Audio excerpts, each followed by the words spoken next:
Centre Kellermann, Porte d'Italie, Paris 13e. C'est le cadre qui a abrité les travaux du premier séminaire de formation politique du CRI panafricain, entendez Congrès pour la Renaissance ivoirienne et panafricaine. Placé sous le thème « Quel militantisme pour une nouvelle Côte d'Ivoire ?» Ce séminaire, le premier du genre pour ce qui est des mouvements de résistance ivoirienne de la diaspora, a réuni la quasi-totalité des membres du bureau politique du CRI panafricain. Venus de toutes les grandes villes de France, ils ont planché sur différents modules dans le cadre d'une formation politique en vue de mieux acquérir bien des connaissances dans le domaine du militantisme politique. Ici, Abel Naki, le président fondateur du CRI panafricain, et qui a ouvert le séminaire par la présentation de son mouvement, revient pour nous sur les objectifs de cette journée d'information et de formation. Bonjour, M. Abel Naki. Bonjour. Ce jour, samedi 3 novembre, vous tenez en tout cas un séminaire ici à Paris. Quels sont les objectifs de ce séminaire? Eh bien, merci. Les objectifs du séminaire est de former les représentations du CRI panafricain, en tout cas. Et nous avons constaté que beaucoup d'entre nous militent, c'est vrai, beaucoup d'entre nous viennent dans les manifestations. Nous avons aussi constaté que le CRI panafricain est représenté un peu partout en France, en Europe et dans le monde. Et nous avons dit qu'il est important que nos membres, il est important que nos représentations, tous ceux qui sont censés diriger le CRI panafricain, soient formés. Formés politiquement, soient formés aussi sur l'actualité. Et donc aujourd'hui, le sens que nous donnons en tout cas à ce séminaire, qui a pour thème « Quel militantisme pour une nouvelle Côte d'Ivoire ?»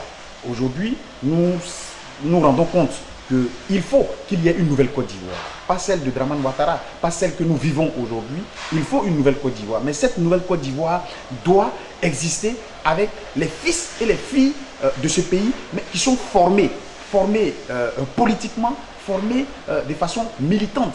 Et un bon militant, c'est celui-là qui pourra bien faire exécuter, en tout cas, tout ce qui rentre en ligne de compte pour la survie du pays et pour le retour de la démocratie en Côte d'Ivoire. Donc aujourd'hui, nous sommes là pour former toutes les représentations du CRI panafricain à travers la France. Justement, quand on parle de formation, quels sont les modules aujourd'hui que vous allez enseigner ou instruire, en tout cas à vos militants? Déjà, à nos militants, nous voulons leur enseigner déjà le mouvement dans lequel ils militent. Que représente ce mouvement? Quelle est la particularité de ce mouvement? Et quels sont les tests qui régissent ce mouvement? Et c'est le b.a.-ba. Comment réussir une réunion politique? Comment organiser une réunion politique? Ce sont des petites activités comme ça que nous leur enseignons pour qu'ils soient aussi un porte-parole en dehors d'ici du CRI panafricain et qu'ils puissent savoir diriger leur représentation là où ils sont, dans la localité où ils sont pour représenter le CRI panafricain. Une formation, ça prend du temps. Là, c'est le premier séminaire. Il y en aura d'autres, certainement? Alors, il y aura d'autres séminaires. Là, déjà, nous avons choisi le prochain séminaire qui se déroulera en mi-janvier. Et cette fois-ci, ce sera à Dijon. Et donc, nous avons choisi la représentation de Dijon pour organiser le deuxième séminaire du CRI panafricain. Mais ça va tourner, ça va aussi aller dans les autres pays européens, aux États-Unis, un peu partout. Il faut que l'Ivoirien nouveau soit formé. Le président Laurent Gbagbo a passé le maximum de son temps à former les militants. Pourquoi le FPI aujourd'hui est un parti fort? Parce que ceux qui sont au FPI ont été formés. Et nous voulons aussi former nos militants. Nous voulons aussi former tous les membres du CRI panafricain pour que nous sachions de quoi nous parlons quand il s'agit de la Côte d'Ivoire et quand il s'agit de l'Afrique. Pourtant, on connaît le CRI panafricain comme étant un mouvement de résistance et qui lutte, en tout cas, pour, comme vous le dites dans votre jargon, pour la libération du président Laurent Gbagbo, pour la Côte d'Ivoire. Et là, vous parlez maintenant de formation politique. Est-ce que vous n'avez pas des ambitions politiques derrière? Écoutez, il y a un adage qui dit que si tu ne fais pas la politique, c'est la politique qui te fait. Tout ce que nous faisons, c'est de la politique. Ce sont les mots qui changent. On parle de résistance, mais c'est de la politique. Quand on sort dans les rues de Paris pour dénoncer certaines choses, mais nous faisons de la politique, nous sommes considérés comme des opposants. Il y a certains de nos camarades qui disaient que nous formons d'office une opposition à Ouattara. Mais c'est exact. Mais cette opposition doit être organisée. Ceux qui forment cette opposition doivent être formés. Quand on parle de la Côte d'Ivoire, il faut que celui qui parle de la Côte d'Ivoire sache de quoi il parle. Quand on parle d'organiser une réunion de résistance ou une réunion politique, il faut que celui qui organise cette réunion politique sache de quoi il va parler, comment conduire une réunion, comment se tenir à une réunion. Tout ça, c'est de B à bas qu'aujourd'hui, beaucoup d'entre nous ne connaissent pas. C'est pour ça que nos réunions durent. C'est pour ça que quand on se réunit quelque part, pour un seul sujet, nous pouvons passer des heures et des heures parce que nous ne sommes pas formés. N'importe qui prend la parole comme il veut et c'est des choses que nous voulons enseigner à nos militants. Parce que nous disons que nous sommes la nouvelle génération. Et cette nouvelle génération, pour la nouvelle Côte d'Ivoire, il nous faut être formés. Pourtant, pendant 2 ans, vous avez quand même lutté, ça porte quand même ses fruits, n'est-ce pas? Bien sûr, nous avons lutté, ça porte ses fruits. Mais la lutte ne s'arrête pas là. On dit aujourd'hui que la lutte continue, mais cette lutte doit continuer avec des personnes qui savent de quoi ils parlent. Et c'est de là que nous parlons de formation. Il faut que nos militants soient formés. Et puis le mouvement dans lequel nous militons, il faut que nous le connaissions à fond et en fond en comble. C'est très important pour nous et c'est très important pour ceux qui représentent le CRI panafricain. Le CRI panafricain, un parti politique très prochainement, certainement. Or, on laisse le temps juger. Pour l'instant, nous sommes dans la résistance. Pour l'instant, nous sommes dans les dénonciations. Pour l'instant, nous sommes dans les revendications.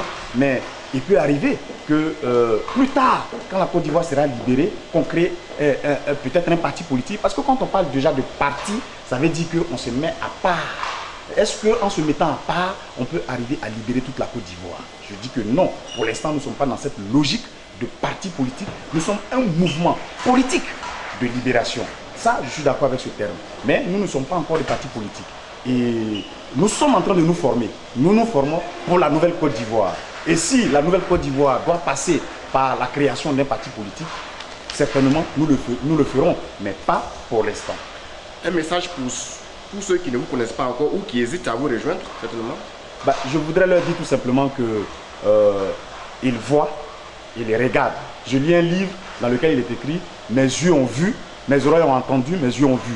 Ils regardent, ils savent aujourd'hui qui fait quoi, qui est capable de quoi. Nous lançons simplement un appel. Nous disons que le temps du panafricanisme est arrivé. Le temps de mettre les pays africains ensemble est arrivé. Nous avons regardé dans un journal une fois où on dit que le panafricanisme est devenu maintenant un danger pour l'Occident. Donc ça veut dire quoi? Ça veut dire que l'idéologie panafricaine est une bonne idéologie parce qu'elle nuit aux intérêts de l'Occident. Donc aujourd'hui, nous prônons en tout cas ce panafricanisme, nous prônons l'union des peuples, l'unité des peuples, nous prônons en tout cas la mise ensemble de toutes les sensibilités africaines dans le seul but de l'émancipation de l'homme noir, l'émancipation de l'Africain et l'émancipation de l'Ivoirien nouveau que nous constituons et que nous sommes. Un Ivoirien nouveau sans un Français, sans un Belge, sans un Américain, c'est possible aujourd'hui? Moi je dis que c'est possible.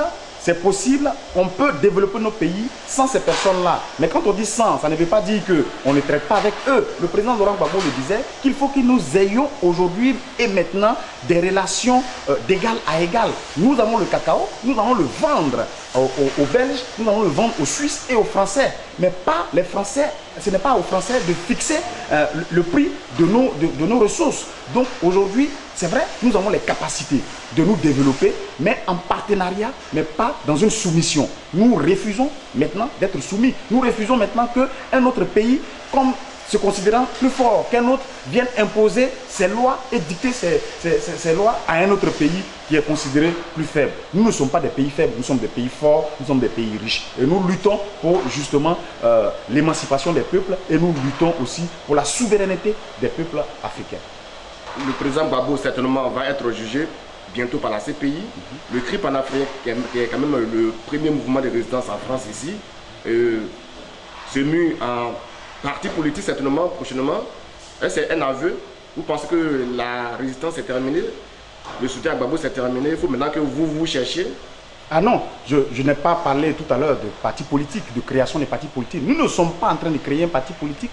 Nous disons que nous formons nos adhérents. Nous disons qu'il y a des personnes que nous avons nommés et qui se sont eux-mêmes désignés pour représenter le mouvement, le CRI panafricain à l'extérieur de la France, à l'extérieur de Paris, il faut que ces personnes-là soient formées. Il faut que ces personnes sachent organiser une réunion. Il faut que ces personnes sachent de quoi ils parlent. C'est pour ça que nous organisons ce séminaire. Nous ne disons pas que nous créons un parti politique. Le président Laurent Gbagbo va être jugé bientôt. Le CRI panafricain sera toujours au premier rang et au premier plan pour demander la libération du président Laurent Gbagbo, pour manifester devant la CPI et pour dire que la CPI se trompe sur le cas du président Laurent Gbagbo. Aujourd'hui, nous avons tous vu et constaté les tares de l'accusation. On ne peut pas baser une accusation sur des allégations et c'est ce que nous avons vu de la part du procureur de la CPI. Donc nous sommes confiants. Le président Laurent Gbagbo avait dit lui-même qu'il irait jusqu'au bout. Donc le temps est arrivé pour que la vérité soit sûre. Ils ont refusé la liberté provisoire.